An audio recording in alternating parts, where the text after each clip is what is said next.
Last week, as part of a NATO innovation event in Turkey, 2 teams of officers squared up around the table to wargame out a fictional invasion scenario. The defending blue team, at the helm of a small fictional nation, would have to see off an invasion attempt by their much larger red team neighbours and their significant stockpile of mostly Russian or old Soviet equipment. Given this was the Cross-Domain Command, or CDC, wargame, the teams brought together experts not just in the traditional domains, air, land and sea, but also experts in cyber warfare, the space domain, a team of experienced umpires, directors and observers, and me. Because thanks to an invitation from NATO's Allied Command Transformation and a bit of negotiation, while I wasn't allowed to slap any fire prisms or battle mechs down on the board, I did get to spend most of last week with teams drawn from NATO countries as they slugged it out on the wargaming table. And so today, we're going to talk professional wargaming and NATO's cross-domain command concept wargame in particular, asking questions like why militaries hold these things, what this wargame specifically was meant to explore, how it played out, and a few observations both about potential lessons from the exercise and ways it might be potentially built or iterated on for future events. Okay, so before we get into the wargame itself, a few quick notes about this event, what it was, and how on earth someone from the Asia-Pacific ended up with an event for the North Atlantic Treaty Organisation.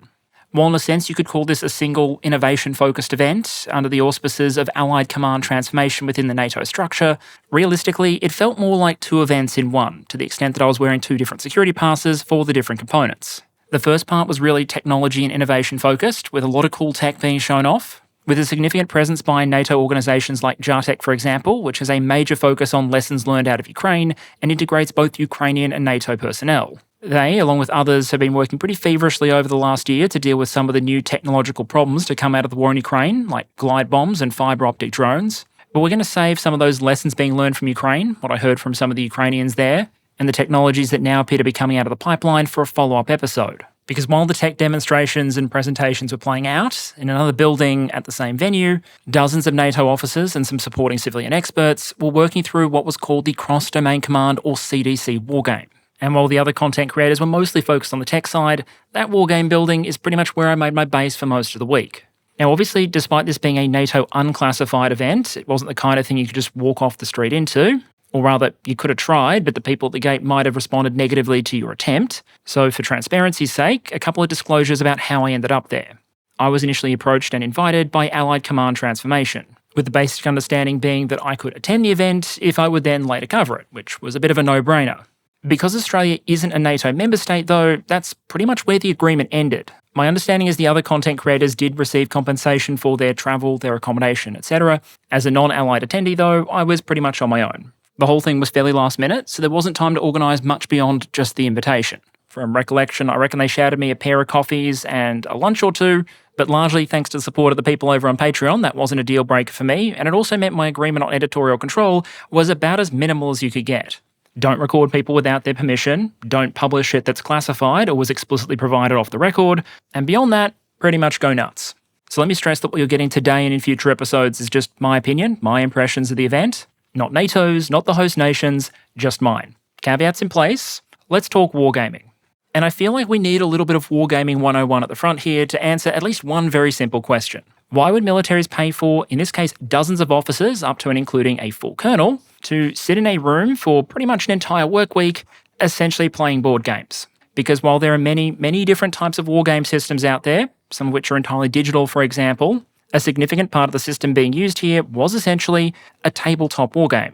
The aesthetics of the game pieces, as you can see on the right there, might be slightly different to what you might see in a more hobby-based system. There are no points to be earned for best paid at army, and the WYSIWYG rules are slightly different. But at the end of the day, you have a lot of the same components. A map, a rulebook, some units, and a bunch of dice. In this case, literally D20s. While many of the trappings and features might be similar between a recreational and professional wargame, however, on the professional side, gaming can be serious business. To a point where a number of years ago, the British MOD published a wargaming handbook that came in at more than 100 pages. It had a place on my shelf for a number of years, and a lot of what I say in this section owes a fair amount to its content, which highlights that wargaming as we understand it now is a very old practice which often addresses one or both of 2 critical objectives: providing decision-making experience, so training, and on the other hand, providing decision-making information. A lot of histories of the lineage of modern Western wargaming trace it back at least to Prussia in the 1820s. There, a Prussian officer, von Reisewitz, would develop a system which was subsequently iterated upon by his son, which they gave perhaps the most German name possible, describing as, quote, a set of instructions for the representation of tactical maneuvers under the guise of Kriegsspiel, Wargame. You can see a modern version of the system on the right there, but it included many of the features you'd probably recognise. In 1824, the younger von Reiswitz demonstrated the system to the chief of the Prussian General Staff, who is subsequently reported to have said, quote, this is not a game, this is training for war. I must recommend it to the whole army, end quote. And perhaps unsurprisingly given that history, the German military remained a big believer in war games through the first part of the 20th century. Forgive the low-resolution image on the right there, but what you're looking at is the class list for a 1927 German war game, with the attendees including just a couple of names that the historically minded among you might recognise. The likes of Guderian, Paulus, von Manstein, von Kleist, von Klüger, List, Dönitz, the list goes on.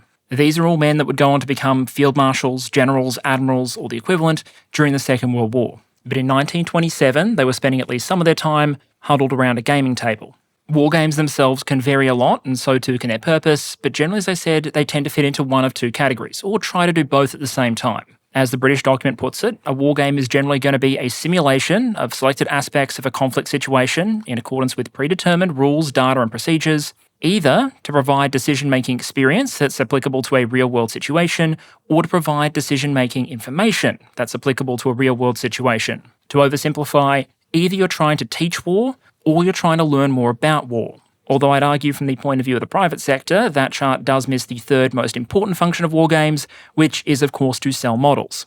Of those two objectives, the training one is perhaps the most intuitive and easy to understand. You need a relatively cheap, preferably safe-to-fail, low-risk way to train officers and decision-makers, preferably without either the immense cost of doing it every single time in the real world at full scale, and the limitations of statistical models that don't include dynamic human decision-making. Not even the wealthiest militaries in the world can realistically afford to have battalions or brigades of troops out there manoeuvring all the time, just because you have battalion or brigade commanders who would like to get some additional experience. But the other aspect of wargaming is about discovery, information gathering. It's about people using a safe-to-fail scenario where people are unlikely to actually get killed, short of an epic table flip scenario, to potentially try out new ideas, new concepts, and through that discover not necessarily what might be most probable, but certainly the kind of stuff that might be plausible. And that by itself might sometimes be worth paying attention to and potentially have some predictive value. In the 1902 to 1903 academic year at the Nicholas Naval Academy in St. Petersburg, for example, 2 Russian Navy captains participated in a war game umpired by Admiral Roger Zvensky. The report that followed that war game asserted a couple of points, including that, quote, the linchpins of Russian naval power in the Far East were the squadrons at Port Arthur and Vladivostok, that the best way to defeat those squadrons would be a surprise attack without a declaration of war, and that, in the words of the authors, under present-day naval conditions, a fleet which is attacked at anchor might perish totally, end quote.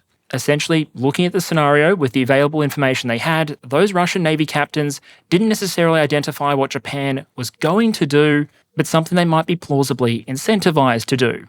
It was a perhaps plausible scenario that the Russian Imperial Navy spent the next couple of years doing very little to prepare for, and which Japan would subsequently play out, setting the stage for the Russo-Japanese War as we know it.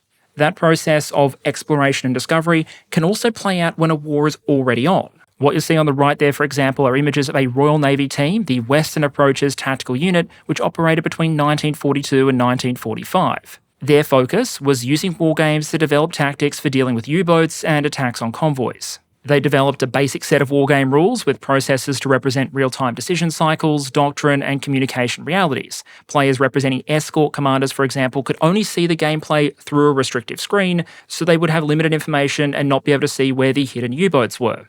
The reason I highlight this example is because during an initial series of games that was meant to evaluate how a U-boat might attack a convoy at night, the British players on Team U-boat quickly came to the conclusion that their best way to attack a convoy wasn't by plinking at it with torpedoes from beyond the convoy perimeter, but instead to have the U-boats sneak inside it and use the convoy itself as cover and concealment against the escorts. Lo and behold, the Germans on the real Team U-boat had already come to that same conclusion and were deploying exactly that tactic. But it was the wargaming process that helped the British cotton onto it. The WATU wargames helped predict enemy actions and devise tactics to counter them, sometimes before those tactics had even appeared. It's reported they predicted the development and deployment of German wolf packs and the potential of things like air-sea collaboration or acoustic torpedoes. They brought in officers who were about to serve on escort duty and provided courses for them, something which proved so useful that the commander of the actual Western approaches, Admiral Max Horton, decided to take the course himself in order to show support.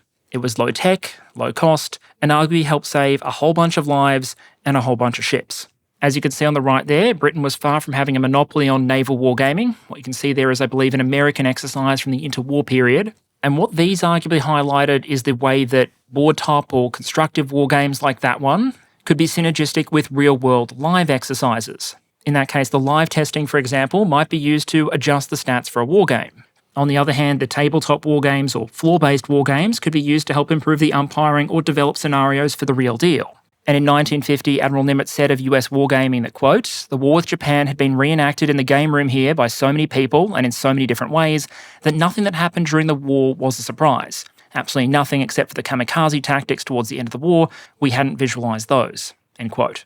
Now, you might be tempted to think that in the age of the gaming PC, advanced statistical models and AI, militaries can probably do better than having officers push around pieces on a board. And to be fair, statistical simulations and synthetic environments are extensively used. But just like wargames, all those other approaches tend to have unique drawbacks of their own. And I'd wager that just about anyone who's ever played a strategy game against an AI that isn't able to outright cheat, and even some of those, will probably agree they fall far short of being as dangerous and creative as an opposing human. And even though they might be technologically more advanced, that doesn't always mean they're right. In the lead up to the 1991 Gulf War, for example, it was reported in the media that some computer models were projecting that the US and Allied forces would suffer tens of thousands of casualties in the process. But as all that was playing out, the designer of a publicly available wargame called Gulf Strike was being approached by the United States Joint Staff, who basically asked him to modify his existing commercially available game based on secret information to update it for the current crisis. To quote from the British Wargaming Handbook, on several occasions prior to the ground war, Army and Joint Staff planners used the game with real information on forces, and the entire war only took 2 game turns and ended up with almost no losses on the American side. So yeah, basically the computer simulations looked at Saddam's army and went, man, that's scary, while the wargamers looked at the scenario and predicted an unceremonious curb stomp, which is ultimately what we got. That doesn't mean that wargames are always correct, always useful, or foolproof, just that they can be useful. Just like other methods, they're vulnerable to human incentives, just the way they can be made valuable by humans' incentives and traits like competitiveness. They're vulnerable to the assumptions that go into their scenarios and rule sets. They're relatively easy to rig, for lack of a better term. And to be used most effectively, they rely on having good participants who are playing them with right intention, using them for the right reasons, and augmenting them with other systems. You probably wouldn't want to base a war plan entirely on having officers push icons around a map without ever getting people out there to practice the ideas for real, or testing variables rapidly and at scale in a computer system. But used correctly, NATO seems to be of the view that these things are useful. From a historical perspective especially, I'd agree. As for the system being used at this event, it was a modified version of a commercially available Grand Tactical Wargame system called Literal Commander. It was only one piece of the system being used. There was also computerized components and umpires that could handle elements the game couldn't really capture. But at its base, you were looking at a hex-based system, unit markers equipped with different weapons, combat powers, and hit point values, air, cyber, and other capabilities essentially represented by cards that teams could play for a cost in action points, and generally many of the features you'd expect of a tabletop wargame, albeit with some modifications to make it a bit more fit for this purpose. So if, as I go through, I describe something that happened in the event that doesn't really work with the rules as written, keep in mind this D20-based system was being used as a starting point, not the end point of the wargame. Which brings us to the Turkish coast in mid-October 2025 and the cross-domain wargame. I think it's fair to say this was a learning or discovery wargame rather than a training one, but describing exactly what it was trying to do probably takes a couple more steps, and for us to talk quickly about NATO doctrine. The starting point here is something called multi-domain operations, which has become essentially the law of the land within NATO at this point. And as the name suggests, it's meant to essentially represent an evolutionary leap from joint operations to multi-domain ones. What do I mean? Joint operations are essentially about getting all the different aspects of the conventional military to work together effectively.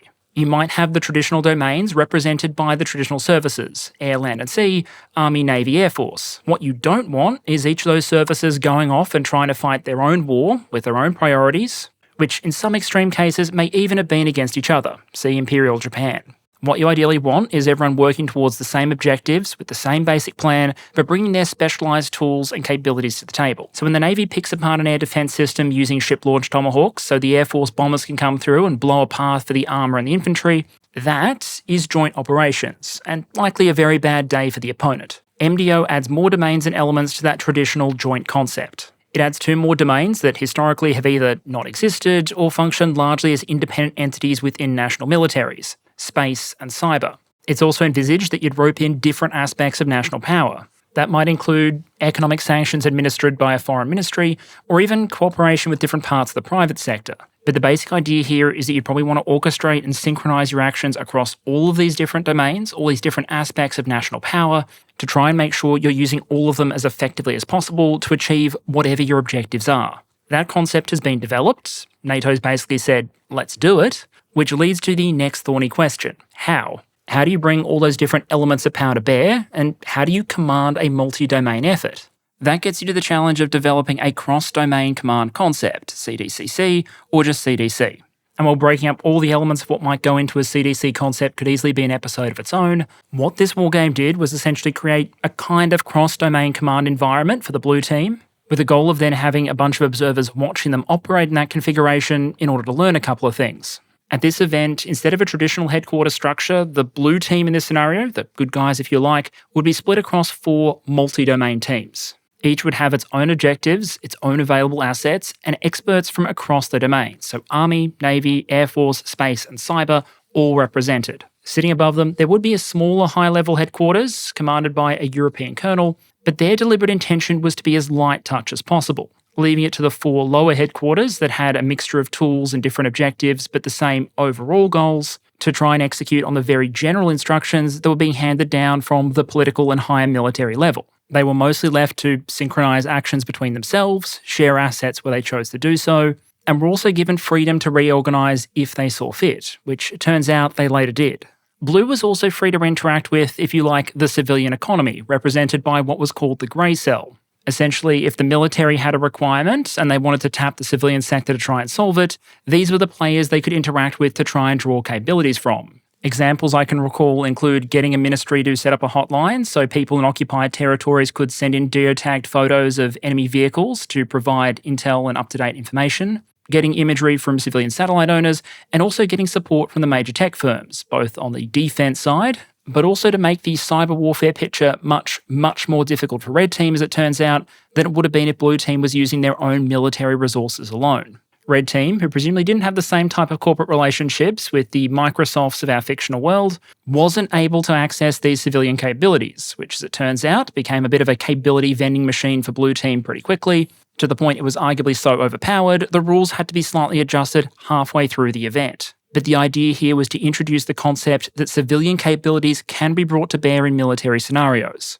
That in the age of smartphones, satellites, and big tech, there's a lot that some companies can do that militaries might sometimes struggle with. And if you're talking about synchronizing all the aspects of national power, from the economic to the academic, they have to be part of the story. Finally, the team was also given a kind of AI assistant. This was the Headquarters Command AI Liaison, HCAL. And it wasn't so much there to help provide tactical advice as to function as a rapid search engine and organization tool. It could be asked to provide an update on the status of particular forces, for example, or to summarise intelligence, with the idea being that when there's a lot of information in play and turns are on a timer, players might benefit from a little bit of AI assistance. And the core idea of the exercise wasn't so much to see whether Blue would win or lose the scenario, but how all of this would work and how they'd interact. In a sense, you could argue the officers playing were the subjects of the experiment. Quote, "The wargame focused on how trust, culture, and human AI interaction shape decision-making and coordination in a decision-centric warfare environment.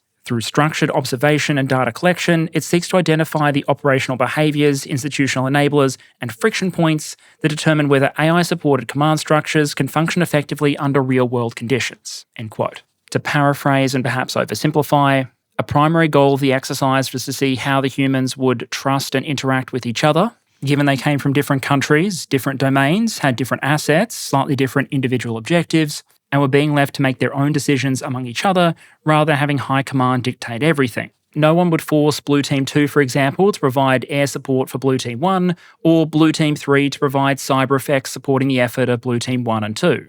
Any good experiment, however, requires a control. In this case, that and the opponent were both provided by the Red Team. In many ways, Red Team was deliberately designed to be the mirror image of Blue. Red Team was much smaller, whereas Blue was drawn from across NATO, the United States, Germany, the Netherlands, France, Italy, and the UK, just to name a few.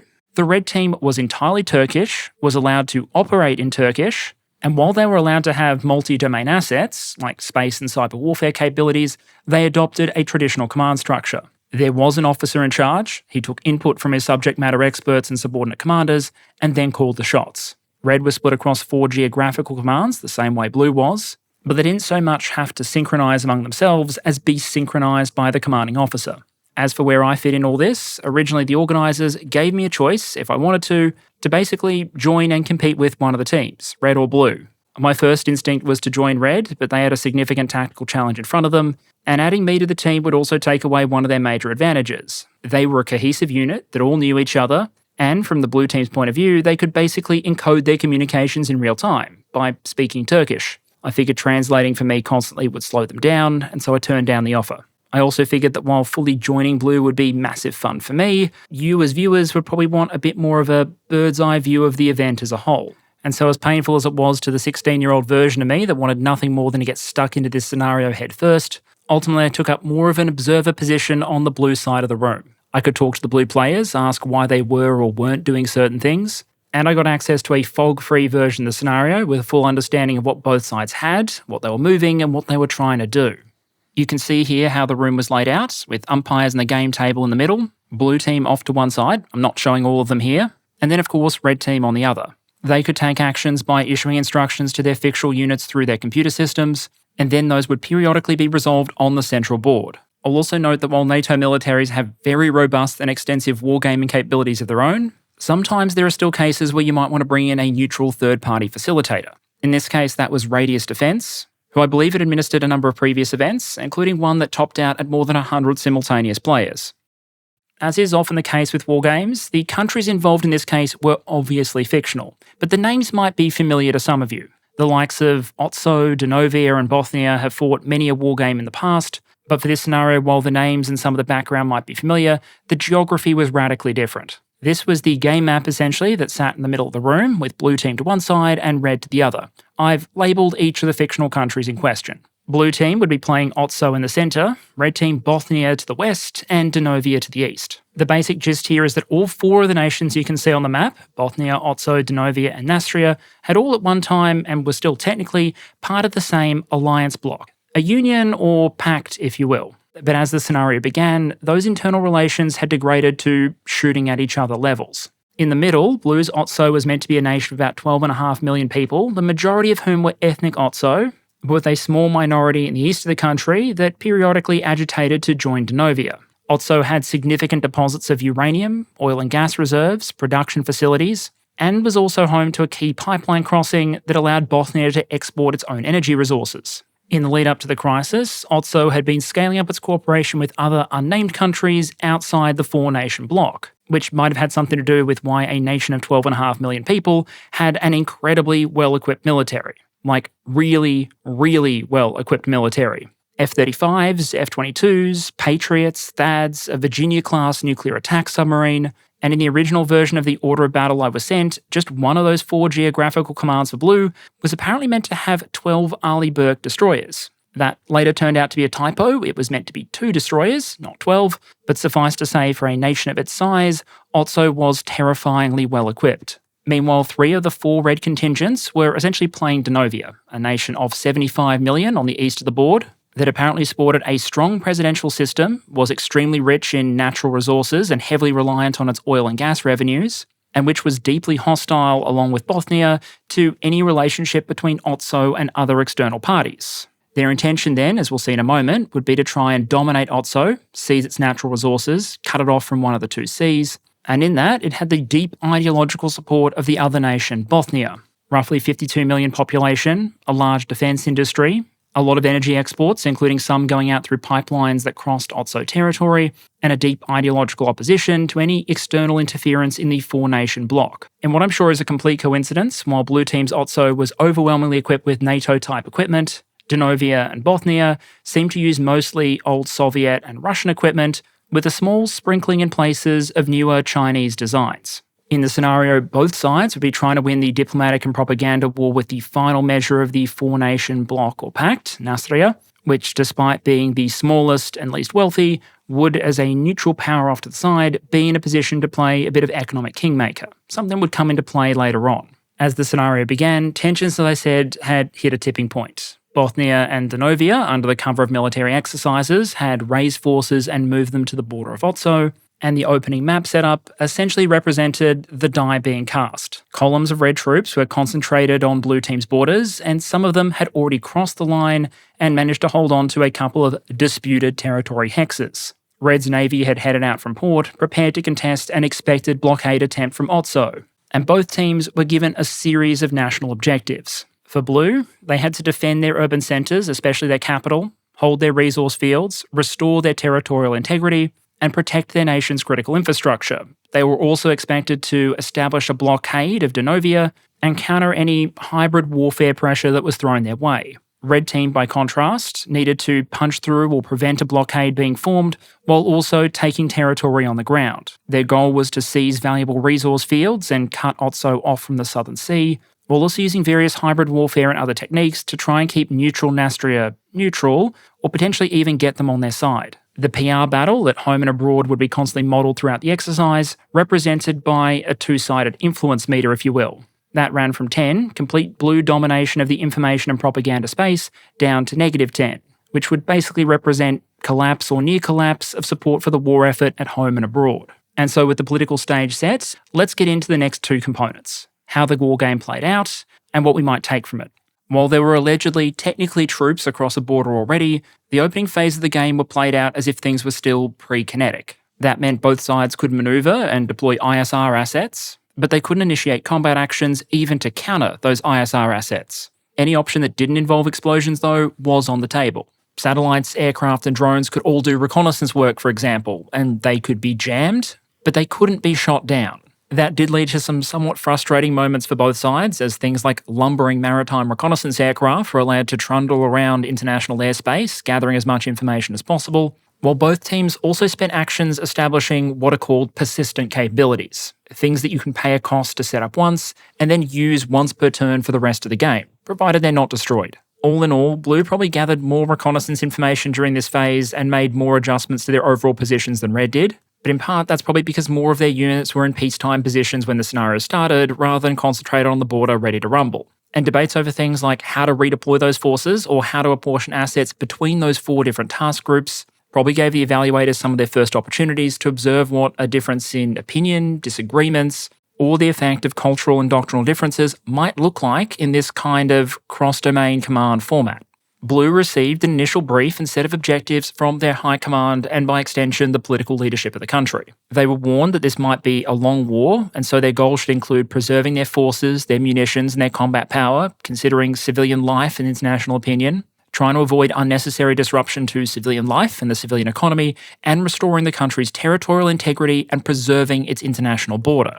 In military terms, that clearly meant the Donovian little green men would have to go, as would the contested hexes they occupied. But I did get to observe a bit of a discussion between two different teams as to what those instructions meant for the blue forces a little bit further to the south. As you can see, Red started with that little toehold in the the northeast of OTSO, and it was going to be down to one of those blue multi-domain task forces, with I believe the land component being led by a German officer, to take it back. Red had also, however, not so subtly positioned a giant column of crap further south, which I've circled on the map on the right there, which was going to be facing another task group and potentially posed a threat to OTSO's capital.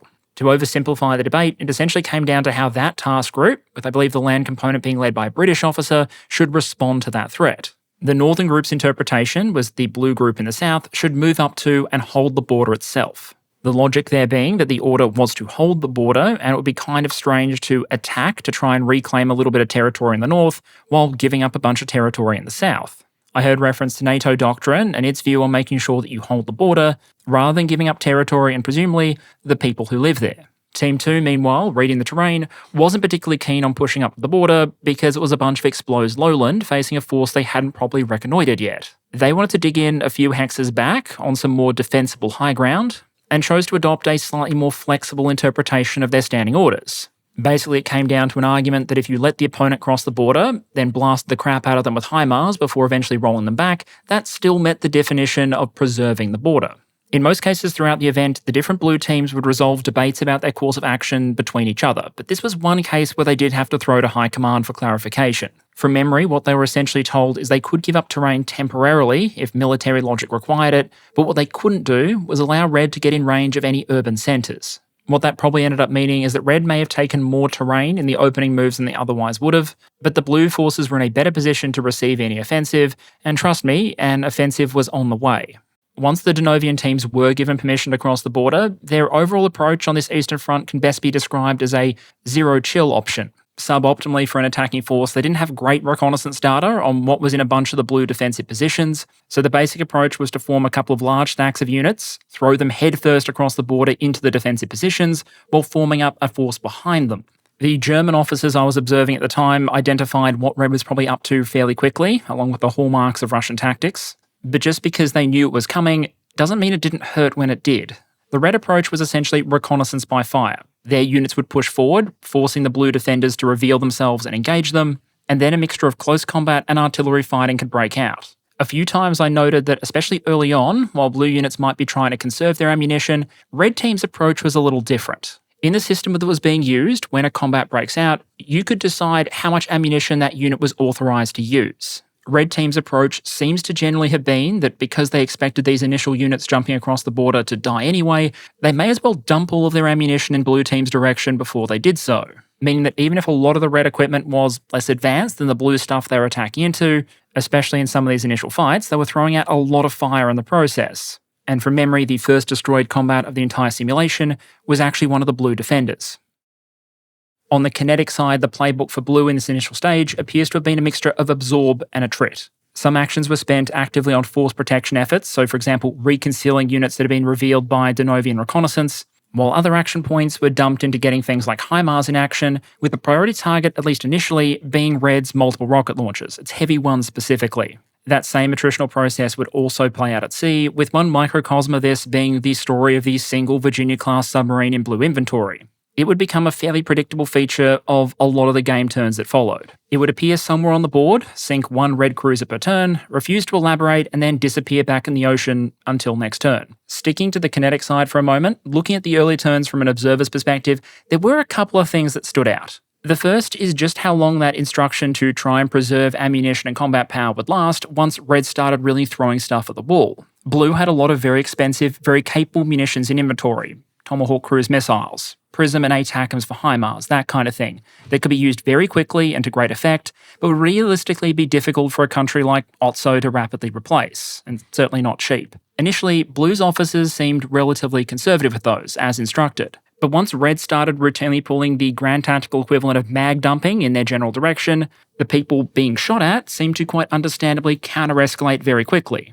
I think I saw an Arleigh-Burke destroyer fire off almost all of its land attack missiles in a single turn, another fired off almost all of its interceptors, and one of Blue's HIMARS units fired off, I think, all of its tactical ballistic missiles, not sure if they were ATACMs or Prisms in the system, in a single attack. Now, I'd argue, looking at the numbers and knowing the system, that in the context, that was exactly the right call. There was a reason Red was doing it. The more ammunition you put out, the more effect you achieve up front, the less fire you expect to have coming back in the other direction, the more of your force you potentially protect, and the more you're able to shape public opinion through things like casualties. But I do think it's interesting how even in a simulated environment where no one's actual life is actually at risk, and the point of the exercise isn't even strictly to win, it's still difficult to control ammunition consumption. If troops have it and it's useful, they'll want to use it. And so some of those unit ammunition counters started to drop pretty quickly, and I bet some were fairly happy the rules had been modified to allow ship VLS cells to be resupplied and reloaded during the scenario. Another interesting observation to make, and one of the more MDO aspects of the entire exercise, is what Blue's cyber warfare experts were up to while all this kinetic fighting was playing out. Initially, Blue's officers were receiving a lot of push from high command to make sure they took advantage of all of their multi-domain options, including space and cyber. In the initial turns, though, a lot of Blue's actions were conventional and kinetic. I think initially there was some concern at the observer and high command level that meant the officers in question were just defaulting to their basic instincts. They were doing what they know, they were focusing on conventional kinetic warfare because that's what they've been trained in.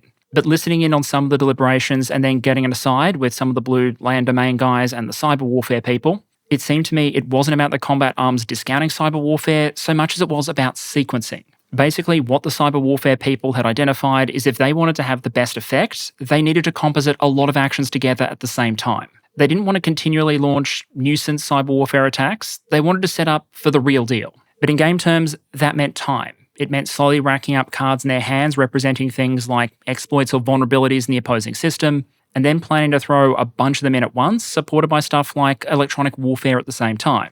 What cyber warfare couldn't do then was stop a tank column that was racing towards an urban centre.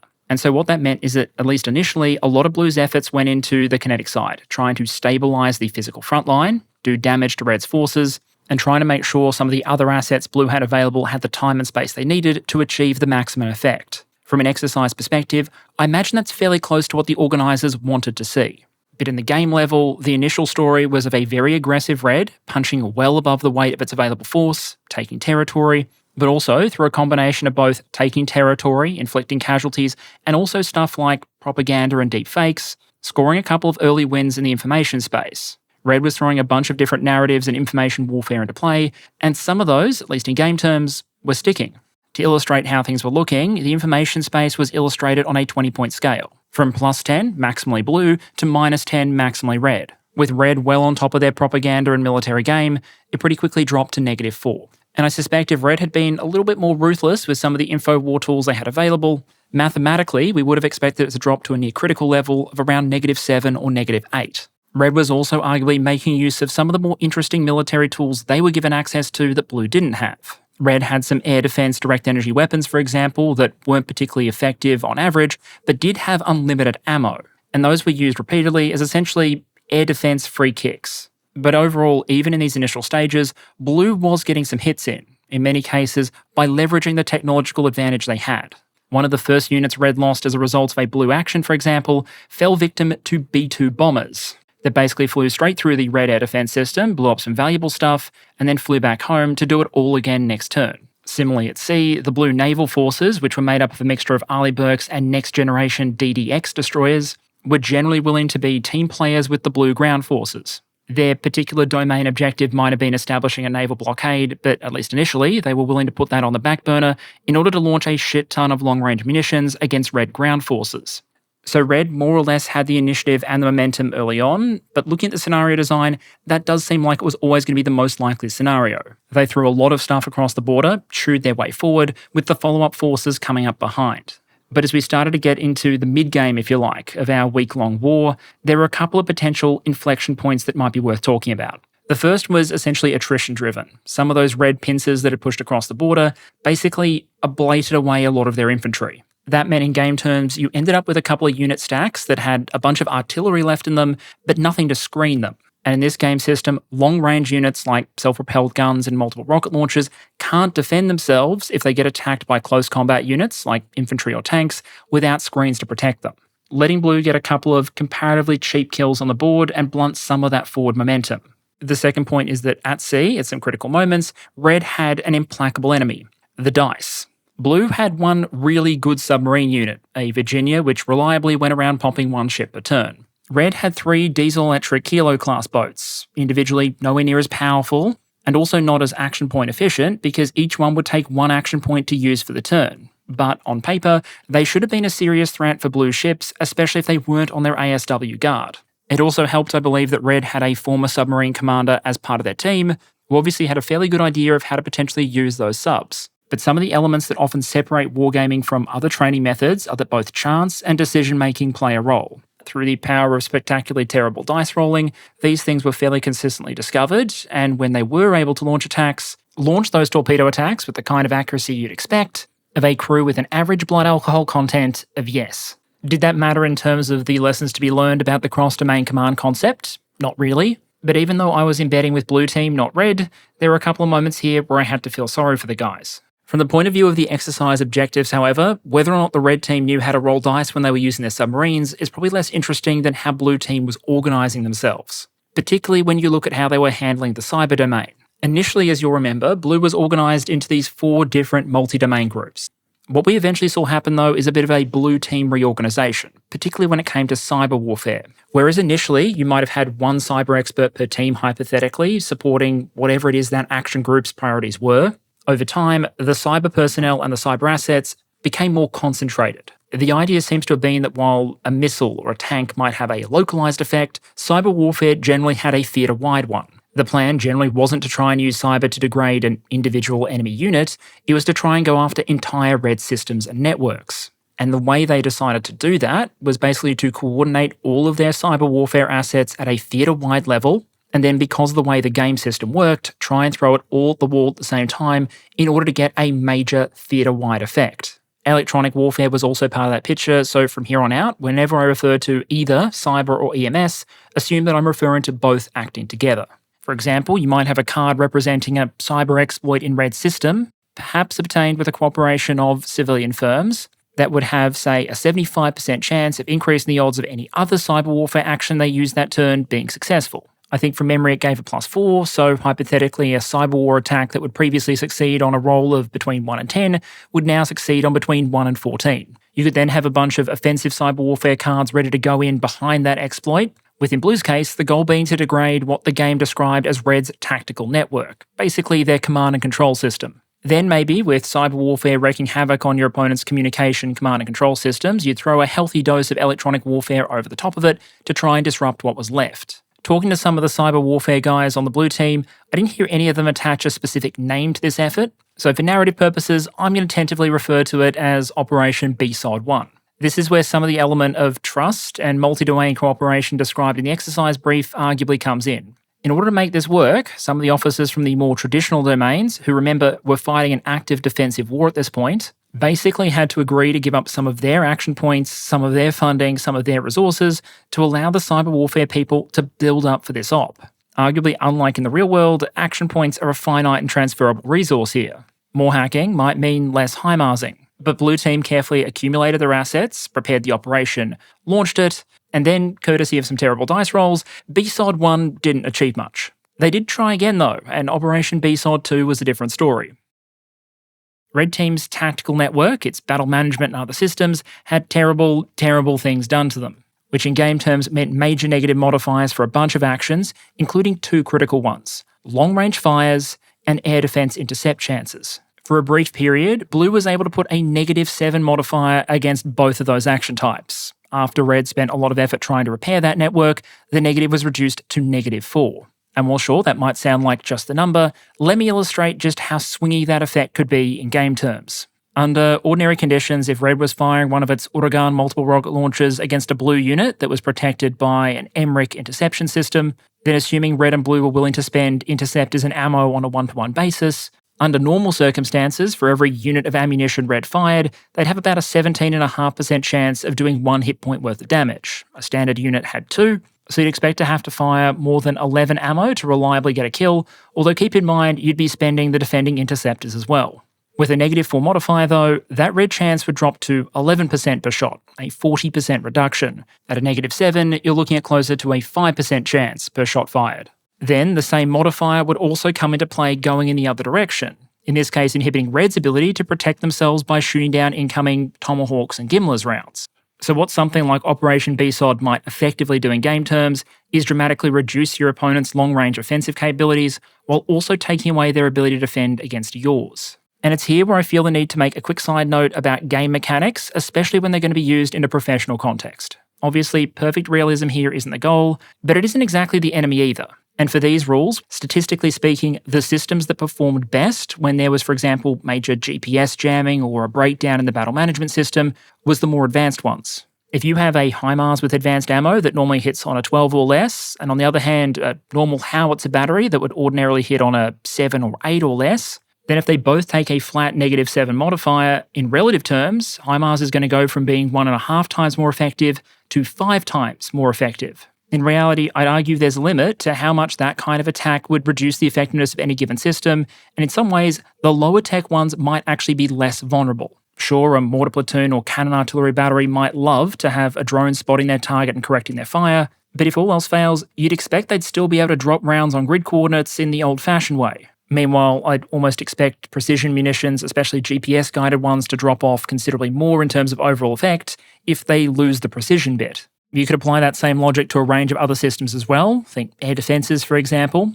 because there's only so much hacking can do to stop a bloke pointing an anti-aircraft gun at the sky and trying to throw up a wall of lead in the path of an incoming drone. There are obviously limits there. Even a low-tech artillery piece isn't going to be able to do much if it doesn't know where to shoot because it has access to no comms. But to that end, I also think it would have been interesting to see Red given access to more civilian tools. If Russian forces can try and leverage the likes of Telegram, Discord or Starlink, why not Donovian, especially once their military networks started to suffer from critical existence failure? Rather than initially try and fix their network, they decided to try and ruin everyone else's as well. And I do mean everyone's. Basically, Red Team announced that they were going to try and deliberately cause Kessler Syndrome in Earth orbit. If you don't remember my episodes on space warfare, Kessler Syndrome is basically a scenario where you have so much debris in Earth orbit that pieces of debris start hitting other pieces of debris and satellite, creating more pieces of debris that hit other pieces of debris, which creates more debris, eventually turning a section of orbital space, probably low Earth orbit, into a no-go zone. If this worked, this action was meant to be very expensive, cause a lot of diplomatic blowback, but would have basically prevented either side from using any space assets for the rest of the game, while also causing massive damage to both sides' tactical networks. That would have made precision strikes and air defense very difficult for both sides, and basically turned the conflict into a bit of a fight-in-the-shade scenario. Think units reliant on local sensors and local networks, small drones and their own eyes to find each other, and a lot more combat at relatively close ranges. Now, leaving aside some of the obvious questions of the realism of this kind of maneuver in real life, for various reasons, from political questions to physical ones, like how long it would take those debris clouds to spread in a really serious way, from the point of view of the exercise, I actually think this would have been relatively interesting to see, particularly with regards to how a multi-domain task force would respond to one of those domains, space being basically sidelined. But apparently one of those Kilo submarine captains managed to get off the submarine long enough to temporarily take over the space warfare program. And with an absolutely abysmal dice roll, Red didn't do enough damage to orbital space to get the debris train rolling. They had to fall back on trying to piece their network together again, more or less bit by bit, and that pretty much left Blue a serious opening for the rest of the game. From there, Red would certainly get some hits in and launch some well-prepared attacks, but the momentum was shifting Blue. Red submarines were hunted down and destroyed, allowing the Blue Navy to start to move towards blockade positions. And as the balance of wins and casualties began to swing wildly in the other direction, so too did public opinion. Nastria switched from being neutral to neutral in inverted commas, shipping desperately needed supplies from the outside world into OTSO to hold the economy together. As the Wargame moved towards its time limit, Red still held significant OTSO territory, but it hadn't made its way to any urban centre. And looking at the way things were going, if the Wargame had continued several more turns, it doesn't seem likely they would have been able to hold on forever. I would pretty much miss most of the last half of the last day of the Wargame, but by that point the exercise had mostly put a pin in the warfighting element and was instead focused on stuff like providing humanitarian assistance to civilians who'd been displaced by the fighting. And so while that post-conflict element of any war is obviously very important, most of my notes are focused on that earlier warfighting component. So if that's a broad overview of how things played out, noting I'm leaving a lot out for the sake of brevity here, being there, what are some of the things that stuck out to me, either in terms of the way things played out, or what might be potentially worth tweaking in the future?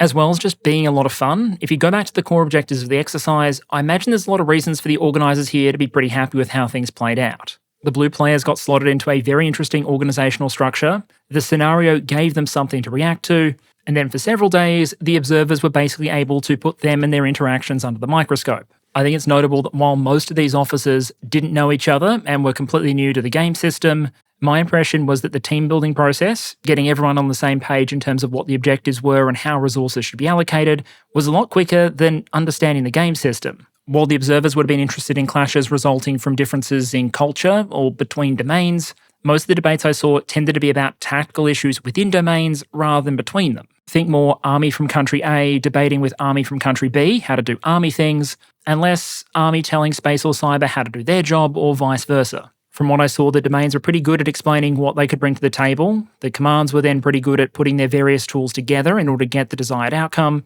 And despite not having a high commander in there repeatedly bashing heads together, generally involved the officers on both red and blue seem pretty circumspect about making a call on their team's resources, particularly when making a demands of perhaps the most valuable resource of all, the team's action points.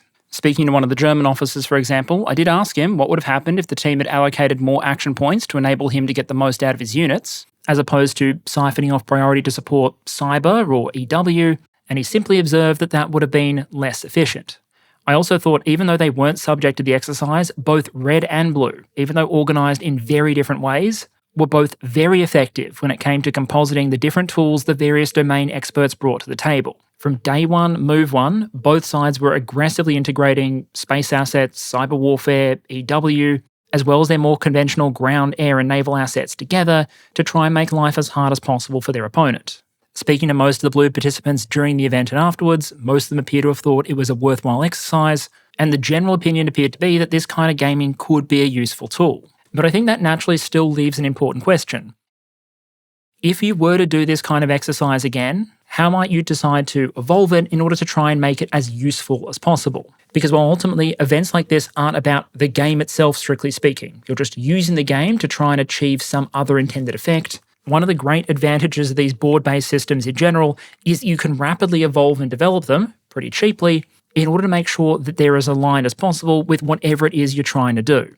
One comment some participants made related to the scope. The board and system were great at providing the participants a way to visualise and fight out the invasion scenario, but it was realistically mostly at the grand tactical level.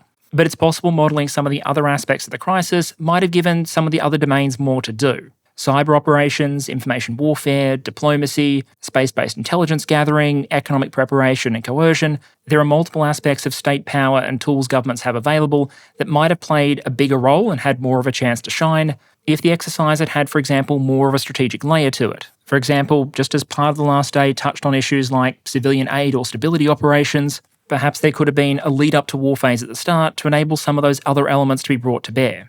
As it is, I suspect that part of the reason why the cyber warfare capabilities we saw handed out had to be made so capable and pumped up so much is because they had to be made relevant in the context of a scenario where they were basically coming out of nowhere, rather than one where cyber and information warfare would have played out over months and years, and both teams would have had a lot of time to put their wartime contingencies in place. I also think there's room potentially for some lessons from Ukraine to be integrated into scenario design. That's not because realism is necessarily good or evil by itself when it comes to game design, but it can potentially serve both to make the lessons that come out of a wargame more relevant and also to make it more intuitive to those playing it. If you're an officer trained to understand and interact with the modern battlefield as it is, even if you're not super familiar with a game system, you might find it more intuitive to interact with if it generally follows those same rules, at least to some extent. And to me, the two elements that stood out here were A, the way the fog of war was handled, and B, the presence, or rather lack thereof, of small tactical UAS, the drones. In this wargame, even relatively close to the front lines or at sea, the fog of war was very, very thick. Unless it was something super stealthy like a submarine, both sides would be aware that there was some kind of unit or formation there. But unless they got one of their units right next to it or deployed a specialist reconnaissance asset, they wouldn't have any idea what that asset was. Red could have a large stack concentrated, and blue wouldn't have any idea whether it was some blokes in larders or a massive column of tanks. Based on what we've seen in Ukraine about the nature of the modern transparent battlefield, covered by everything from cheap reconnaissance drones to civilian satellite coverage, right down to members of the local population tick-tocking with tanks in the background, I think it would have been interesting to see if that level of fog had been toned down a bit, especially since in this system you need to be able to positively reveal and see a unit before we can drop precision fires on it. As an extension of that, I think it would have been interesting to see both teams given a lot more small drones to work with. Little quadcopter ISR drones like you see in Ukraine existed in the system, and they could be used to give a host unit the ability to spot targets from further away and to correct fire. But even then, I only think one of the 4 blue teams had access to any of those at all, and even then, not enough to equip their frontline units. Given how cheap and accessible those things are, it might have been interesting to see how things changed if both sides had access to a lot more of them.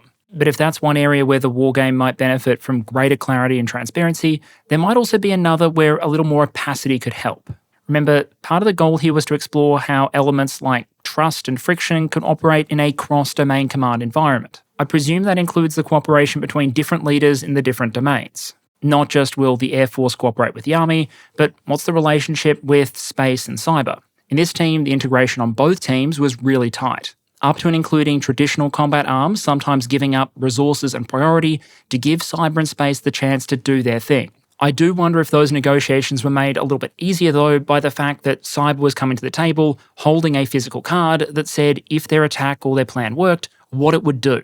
The probabilities and effect involved were written in black and white, so even if the other domains couldn't understand exactly from a technical perspective how a cyber attack might be carried out, they knew with 100% confidence in game terms what it would do if it was successful and how likely it was to be successful. In reality, I suspect that level of clarity is unrealistic. And I think it would be interesting to see in another context whether traditional combat arms would be willing to give up an option like a missile strike, for example, in favour of resourcing a cyber or information warfare effort in one of these wargames, if they weren't given black and white information on what it would actually do, and instead had to trust the expectations and projections of their cyber expert, for example.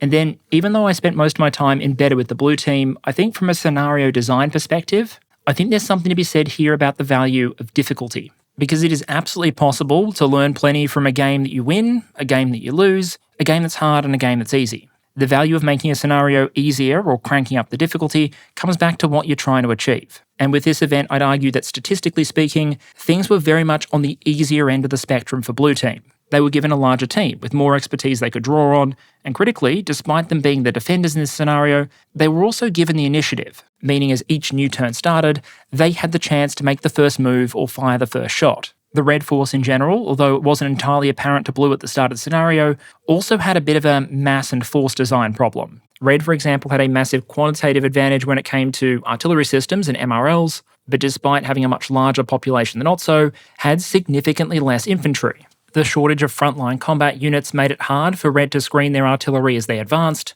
and opened up a clear tactical vulnerability for Blue to potentially exploit. And that absence of a major quantitative advantage made life particularly difficult for Red, given they were operating at a significant quality deficit. With the exception of some modern Chinese kit given to one of the 4 Red teams, this was mostly a game of modern NATO equipment on one side, against a mixture of mostly Russian systems on the other. Potentially in part so the players would be using tools they were familiar with and intuitively understood. For a nation of 15 million, Blue was given a pretty expensive and exquisite NATO standard inventory. We're talking F-35s, Patriot, THAAD, HIMARS, with tactical ballistic missiles. At sea, Blue had, I believe from memory, 11 principal surface combatants, 6 Arleigh Burke-class destroyers, and 5 next-generation DDX-class destroyers, while Red had a slightly larger but much older fleet. There were 3 ships at roughly the same quality level, 2 Type 55s and 1 Type 52, but there was also some smaller stuff, Gorshkov-class frigates for example, and somehow 3 nuclear-powered Kirov-class missile cruisers,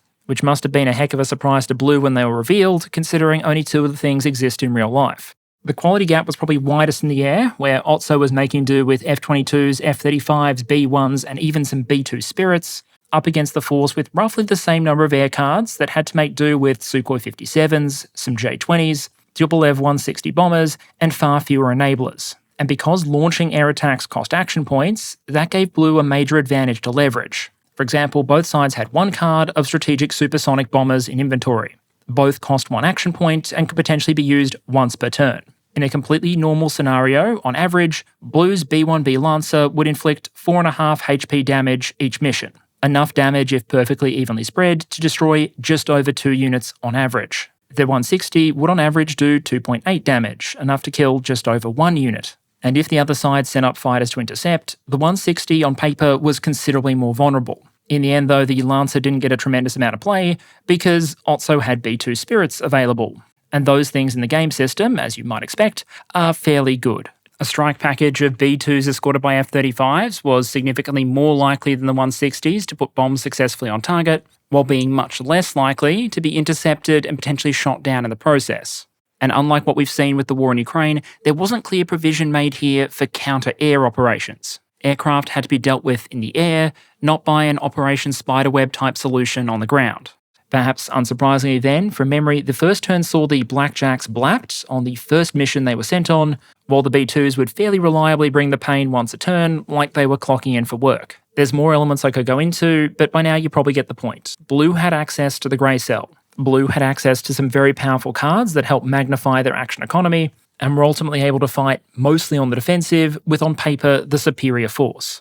Now, particularly when it comes to equipment quality, you could argue that the game was just being realistic, reflecting the actual gulf between Russian and a lot of NATO standard equipment. But the beautiful thing about Wargames is that unless it serves a purpose, you don't necessarily have to be realistic. You are free to design whatever parameters you like, whatever rules you like, in order to serve the intended training or discovery objective. If there is a reason it would make military sense to model the Australian Air Force's ability to resist an alien invasion, for example, as long as you could draw up a stat block and rule set for the UFOs and alien tripods, then from a wargaming perspective, you're good to start welcoming ET to Earth with JASMs and AMRAAMs. And I think this kind of CDC exercise is one where there might be a case for cranking up the difficulty a bit. Make no mistake, many of the war games that militaries run are going to be much more difficult. One of the officers I talked to described almost Kobayashi Maru style scenarios. But even though this was an unclassified one they were willing to invite a content creator to, I feel future iterations might want to crank it up a bit.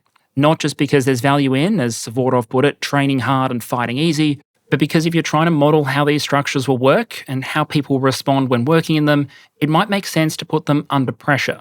If trust between teams and domains might be an issue, it might be all the more likely to manifest if, in economic terms, you have a situation of scarcity, where unlike this scenario, there just aren't enough military and economic resources to go around for everyone to achieve their objectives, and the prioritisation decisions that have to be made are much more painful and immediate. It also might provide more pressure on participants to experiment and evolve. The Ukrainians and Russians aren't locked in a breakneck pace, adaptation, counter-adaptation race because the war in Ukraine is easy. And when I offhand asked one of the blue team officers what would have happened if the scenario had been harder, their first suggestion is that it would have forced them to change and reorganise faster. I didn't get the impression that any of these men or women wanted an easy time of it. On the few occasions there was a rules error made in Blue's favour, for example, Blue participants were usually pretty quick to come forward and ask the umpires to find a way to compensate Red. These were competitive, capable people who got given a challenge in the form of a very capable and motivated Red team, and might have appreciated the scenario having some sharper edges as well. An extension on that is that you might sometimes want cases where the umpires deliberately throw a curveball or two at the MDO teams and the CDC concept in general. Giving Red the card, for example, that would enable them to basically sideline the space domain entirely temporarily and ruin everyone's communications was a great idea. And I think it would be interesting to see how a heavily networked force reliant on precision weapons and leveraging all domains would fight if the opponent suddenly had the ability to take a lot of those features away and make it a very different fight. And frankly, from an experiment value perspective, if I was an umpire at a future event, I'd be tempted to fudge the dice roll so that if Red Team tried something like this, it worked, and the observers got to gather data on how the two teams responded to an environment where Netflix was now no longer available. Because if you're talking about officers that are going to be serving into the future and a command concept that's meant to be operationalised by the 2040s, I think the safest thing there is to assume about that future battlefield is that it's not safe to make many assumptions about that future battlefield. Structures, forces and doctrines are going to have to be resilient to whatever future technology and potential opponents throw at them. And the wargaming table is potentially one of the most affordable and most practical places to try and model what that might look like. Most of those observations, though, are really just picking around the edges and trying to iterate on what was, at its core, a really valuable experience. Lessons were learned, observations were made, and it was interesting to see a traditional tool, like a tabletop wargame, adapted for this kind of purpose. I really do need to extend my thanks both to Allied Command Transformation for the invitation, and to the participants, umpires and organisers at the wargame itself for letting me integrate as closely as I did. It was great to get a chance to give a bit of an inside look at the overall process. Although if by chance a follow-up invitation is ever forthcoming, next time, maybe I accept that invitation to take a seat at the table. The core point to make here is that at any given time, militaries or organisations like NATO aren't just going to be thinking about the future of technologies or the next systems and platforms they're likely to field, they're also wondering about how they're going to be organised, how they're commanded, how they're coordinated. And this represented just one small part of the much wider effort when it comes to this new cross-domain command concept. That said though, there was still plenty of new technology on show. A lot of new lessons learned coming out of Ukraine, and a lot of companies that were bringing some very interesting things to the table. But that second part of this event is a very different story, and one we'll go into in another episode. And okay, channel update to close out on what I'm aware was a bit of a different episode. Do think of it though as a kind of part one, because as I said, the wargame was only one part of the event, and there was some very interesting technology being shown off, as well as some interesting points raised by some of the NATO and Ukrainian officers I was able to interview, all of which I'll try and bring in over the course of the next episode or two. Given the episode is already a long one then, let me close out with some basic thank yous. Obviously, cheers to NATO for the invitation. Cheers to our Turkish hosts for their hospitality, Jartek, the Wargaming team, and also, as I said near the start, all of you. I really do hope you found this kind of slightly different coverage interesting, because your continued engagement here and the support of those of you over on Patreon is a big part of the reason why I was able to get on a plane and go halfway around the world in order to make this happen. So a big thanks, as always, to all of you, and I hope to see you all again next episode.